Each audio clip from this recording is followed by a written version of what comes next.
Hello everyone and welcome to Werven's World. Today I would like to give you 5 advanced tips for Endless Legends. So I made this previous video with 5 tips for new players and it was very well received and I got a lot of good feedback. So I thought I would make another video containing 5 a bit more advanced tips that you can use to improve your play. So let's get started. Tip number 1, you can exploit the fact that each army can only attack once per turn when you are sieging a fortress. So when I have my unit here, I'll bring it here. And now I'm going to split it up. So I'm going to put a, let's see, a Necrodrone here, a Forager right there, a Burdeki here. And now I'm going to siege the town. Siege, and as you can see they are losing 34 fortification per turn. Now the fun thing is, if they want to attack me and they only have one army, they have to choose who to attack. Of course I get to choose who will be reinforcements, but if I don't click anyone, they basically need to attack 4 turns in order to get rid of my army. So if I just end turn, now they only have 66 fortification left. Here there's an army probably ready to attack.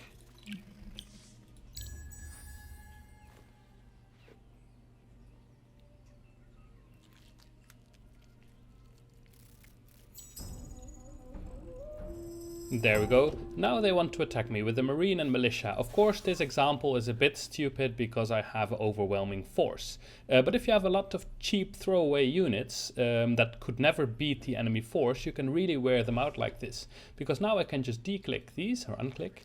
And now they have to fight only the Necrodrone. I'll do it on automatic. Actually I managed to kill a marine as well, so that's nice. And now I can just click and turn again and they'll lose more fortification and I still have 3 armies here.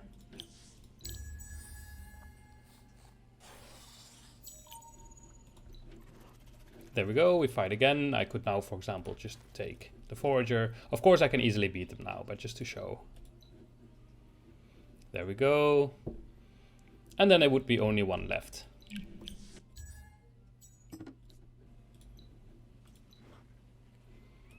There we go. So this is really nice. If you have a lot of throwaway units, like for example the cultists have, you can use all the armies that you recruited and you just surround the city and you just keep sieging it. You just keep sieging it. They can't produce anything. They have to attack you one by one and you can really wear them out like that. So that's a nice way of basically harassing the enemy to the max. Tip number 2, it's very useful to equip your settlers with some movement enhancing accessories. So if you go to this screen and edit your settler, you can actually give it accessories. For example, this one here gives me improved movement 3. So if I give it to that, I actually get a speed of 7 because it gives me 3 movement on the map. So if I do that and retrofit this one, yes, then my settler is way faster and then it can reach foreign lands much quicker than it normally could. So that can be useful. Of course it costs you a little bit extra, so you have to decide for yourself how far it is and if it's useful. But that's a very good way of making your settlers more efficient. Tip number 3, if you've played this game for any length of time, you will know that settlers are very vulnerable and they will be attacked if you leave them alone. So sometimes it's good to send an army with them, but you can actually make them fairly robust by using Salt the Earth. So let's say I want to settle, let's say here for the production or here for the money.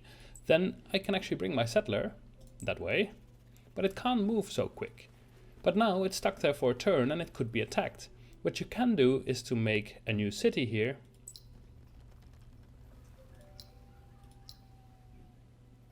There, which is done now. And then you can immediately salt the earth. So if you salt the earth, then basically next turn it will destroy the city and it will turn into a settler again.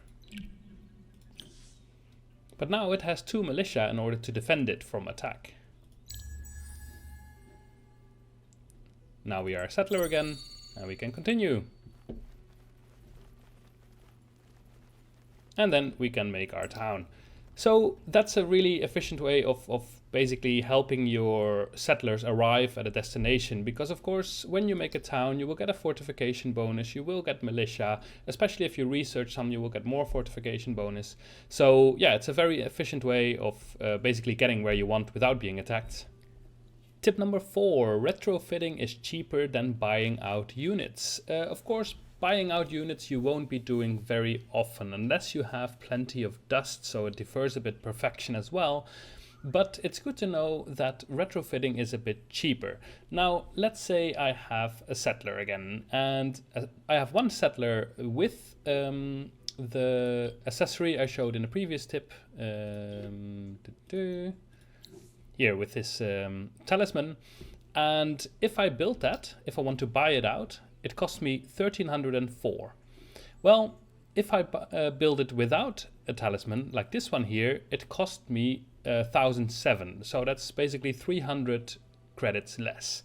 However, if I want to retrofit it to having a talisman, it will cost me 117 gold. So basically I saved 180 gold, so 300 minus 120 is about 180 gold by retrofitting instead of buying out the fully equipped unit.